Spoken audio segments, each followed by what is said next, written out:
বন্ধুরা, এই কালো মেয়েটি ছিল তাদের রাজ্যের রাজার একমাত্র মেয়ে। মেয়েটি কালো হওয়ার কারণে তাকে কেউ বিয়ে করত না, এমনকি তাদের রাজ্যে তার বাবা মা ছাড়া তাকে কেউ পছন্দ করত না। তাকে সবাই ঘৃণা করার কারণে মেয়েটি অনেক কষ্ট পায়, এজন্য তার শরীরের যত্ন নেওয়া বন্ধ করে দেয়। একদিন একটি ছেলে বলে সে রাজার মেয়েকে বিয়ে করবে, তখন মেয়েটি খুশিতে আত্মহারা হয়ে যায়, কারণ আজকে প্রথম কেউ তাকে বিয়ে করতে চেয়েছে। এজন্য তার বাবা মা তাকে একটি পার্লারে নিয়ে আসে, যাতে তাকে সুন্দরভাবে সাজিয়ে দেয়া, আর ছেলেটি তাকে পছন্দ করে। আসলে যে ছেলেটি মেয়েটিকে বিয়ে করার জন্য রাজি হয়েছে, ছেলেটি ছিল তাদের দাসীর ছেলে।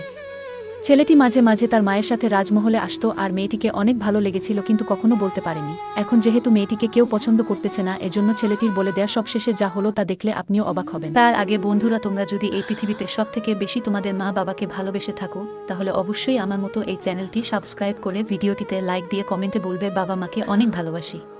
মেকআপ শেষ করার পর মেয়েটিকে মোটামুটি ভালোই লাগতেছিল। তো বন্ধুরা, দাসীর ছেলে জানার পর রাজা কি তার রাজকন্যার সাথে বিয়ে দিবে তা অবশ্যই কমেন্টে জানাবেন।